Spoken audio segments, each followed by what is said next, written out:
Hello అండి, welcome back to our channel folks and fashion with Jyoti. మన ముందు వీడియోలో బ్లౌజ్ యొక్క బ్యాక్ పార్ట్ అనేది ఎలా కట్ చేసుకోవాలో చూసాము. చూడని వాళ్ళు ఉంటే ముందు వీడియో చూసి ఈ వీడియో చూడండి. దానికి ఇది కంటిన్యూషన్ పార్ట్, అది చూస్తే ఇది అర్థమవుతుంది. లేదంటే మేము ఏదైనా చూస్తామనే వాళ్ళు చూడండి.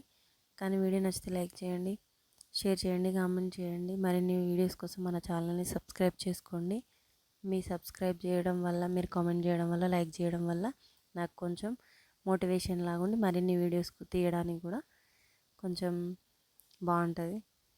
మీ వ్యూస్ కానీ కామెంట్స్ కానీ నన్ను ఎంకరేజ్ చేస్తే ఇంకా మరి కొత్త కంటెంట్ మీకు ఇవ్వడానికి నేను ట్రై చేస్తా. మంచి మంచి కంటెంట్ మీకు ఇస్తా.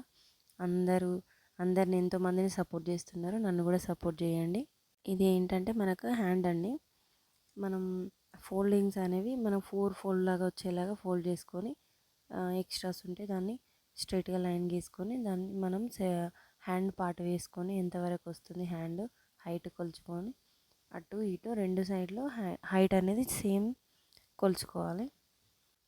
ఇది ఒకటి ఎక్కువ ఒకటి తక్కువ ఎందుకు ఫోల్డ్ చేశానంటే మనకి ఇది జాయింట్ పడుతుంది, పెద్ద బ్లౌజ్ కాబట్టి హ్యాండ్ ఖచ్చితంగా జాయింట్ పడుతుంది. ఈ హ్యాండ్ వచ్చేసి 11 ఇంచెస్ ఉందండి. అటు సైడ్ 11 ఇంచెస్, ఇటు సైడ్ 11 ఇంచెస్ కరెక్ట్ డాట్ గీసుకొని రెండు సైడ్లో మనం ఆ డాట్ని స్ట్రైట్ లైన్ లాగా కలుపుకోవాలి. చివరికి ఒక 3.5 తక్కువ చేసుకొని ఆ రెండు లైన్లు గీసుకోవాలన్నమాట. అటు ఇటు ఈ రెండు లైన్లకు మధ్యలో కరెక్ట్ మధ్యలో ఇంకొక లైన్ గీసుకోవాలి. 3 లైన్లు ఇలా గీసుకున్న తర్వాత హ్యాండ్ లూజ్ ఎంతవరకు వస్తుంది చెక్ చేసుకొని మనకి ఎంతవరకు అయితే మనకి హ్యాండ్ లూజ్ అనేది సెట్ అవుతుందో అక్కడ ఒక డాట్ పెట్టుకోవాలి.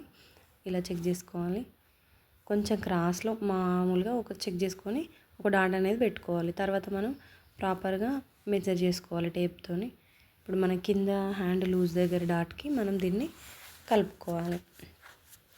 ఈ 3 డాట్స్ అనేవి మనకి ఈజీగా కట్ కానికి, ఈజీగా హ్యాండ్ అనేది షేప్ పర్ఫెక్ట్గా రానికి నేను ఈ 3 లైన్స్ అనేవి పెట్టిన.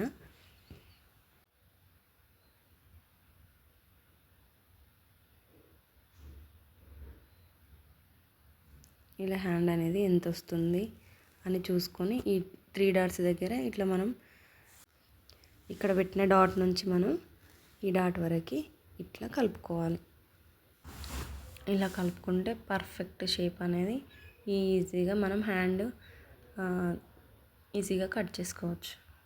మామూలుగా మనం కట్ చేయాలంటే హ్యాండ్ షేప్ రాక ఇబ్బంది పడతాం కదా, ఇట్లా ఒకసారి లైన్స్తో ట్రై చేయండి, ఈజీగా అవుతుంది.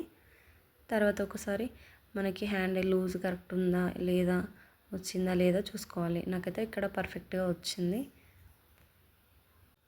దాన్ని ఒకసారి మళ్ళీ మామూలుగా మనం గీసుకోవాలి.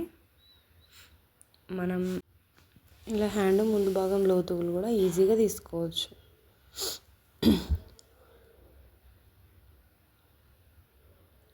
ఇప్పుడు 2 ఇంచెస్ దగ్గర నుంచి ఇలా మనము ఎక్కడైతే హ్యాండ్ లూజ్ పర్ఫెక్ట్గా సెట్ అవుతుందో అక్కడ నుంచి 1/2 ఇంచ్ పెట్టుకొని ఇలా మామూలుగా తీసుకోవాలి. హ్యాండ్ లెంత్ కూడా పర్ఫెక్ట్గా హ్యాండ్ లూజ్ కూడా ఈజీగా వస్తుంది. మనం రాసుకోవాలి ఎప్పుడైనా ఫ్రంట్ పార్ట్ అని.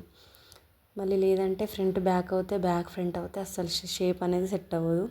స్టార్టింగ్ టైంలో నేను కూడా చాలా కన్ఫ్యూజ్ అయ్యేది అసలు, నేను నేర్చుకుంటున్న టైంలో.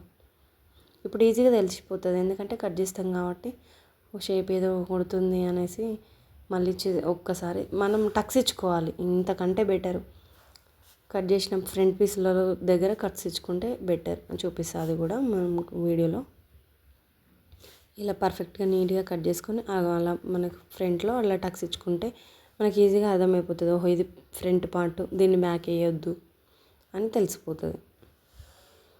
ఇలా లూజులు కానీ హ్యాండ్ ఎక్కడ లూజ్ ఉందో అక్కడ మనం ఇలా టక్స్ ఇచ్చుకోవాలి. ఫ్రంట్ ఇది మిడిల్ పార్ట్ అనమాట.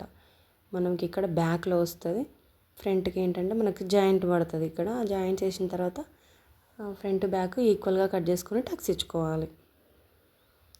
ఇలా హ్యాండ్స్ ఇలా ట్రై చేస్తే మనకు ఈజీగా హ్యాండ్ అనేది ఎలాంటి ఇబ్బంది లేకుండా వస్తుంది.